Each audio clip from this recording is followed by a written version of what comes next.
নমস্কাৰ ছাত্ৰ ছাত্ৰীসকল, আজি মই তৃতীয় শ্ৰেণীৰ অংকুৰণ পাঠ্যপুথিৰ 10 নং পাঠ আব্দুল হতৰ নতুন ট্ৰেক্টৰ পাঠটিত থকা প্ৰশ্ন উত্তৰসমূহ আলোচনা কৰিম। তোমালোকে ভিডিঅ'টি প্ৰথমৰ পৰা শেষলৈ চাই যাবা। প্ৰথম প্ৰশ্নটি দিয়া আছে, আব্দুলৰ দেউতাকে নতুনকৈ কি কিনি আনিছে? ইয়াৰে উত্তৰটো হ'ব আব্দুলৰ দেউতাকে নতুনকৈ এখন ট্ৰেক্টৰ কিনি আনিছে। খ নং প্ৰশ্ন দিয়া আছে, আব্দুলৰ দেউতাক কেনে ধৰণৰ খেতিয়ক? ইয়াৰ উত্তৰ হ'ব আব্দুলৰ দেউতাক এজন ভাল আৰু আদৰ্শ খেতিয়ক। গ নং প্ৰশ্ন দিয়া আছে, আব্দুলৰ দেউতাকে পোৱা বঁটাটো কি? ইয়াৰে উত্তৰ হ'ব আব্দুলৰ দেউতাকে পোৱা বঁটাটো হ'ল আদৰ্শ খেতিয়ক বঁটা। খ নং প্ৰশ্ন, উজ্জ্বল আৰু সংগীতা আব্দুল হতৰ ঘৰলৈ যোৱাৰ কাৰণ কি? উত্তৰ, উজ্জ্বল আৰু সংগীতা আব্দুল হতৰ নতুন ট্ৰেক্টৰখন চাবলৈ আব্দুল হতৰ ঘৰলৈ গৈছিল। উঙ, আমিও তাত গৈ উঠিব পাৰিমনে?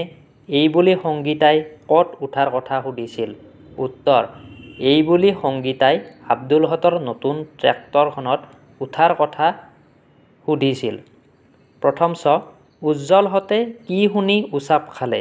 উত্তৰ, উজ্জ্বল হতে পানী তোলা কলৰ ধপ ধপ শব্দ শুনি উচাপ খালে। দ্বিতীয় চ, সেইবোৰ পচন সাৰ দলিয়াই নষ্ট নকৰিবা, ফৰিদাই কাক তেনেকৈ কৈছিল? উত্তৰ, ফৰিদাই উজ্জ্বলক তেনেকৈ কৈছিল। এতিয়া 2 নং প্ৰশ্নটো আলোচনা কৰিম। ক দিয়া আছে, পচন সাৰ কেনেকৈ প্ৰস্তুত কৰে?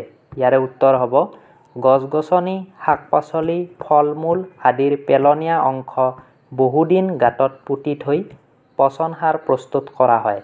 খ দিয়া আছে, ট্ৰেক্টৰেৰে কি কি কাম কৰে? উত্তৰ, ট্ৰেক্টৰেৰে খেতি পথাৰৰ মাটি চহোৱা হয়, ট্ৰেক্টৰত ট্ৰেলাৰ লগাই মাটি কঢ়িওৱা হয়, ট্ৰেক্টৰৰ দ্বাৰা মানুহে মৰণা মাৰে। ধন্যবাদ। ভিডিঅ'টি ভাল পালে লাইক কৰিব আৰু চেনেলটি ছাবস্ক্ৰাইব কৰিব।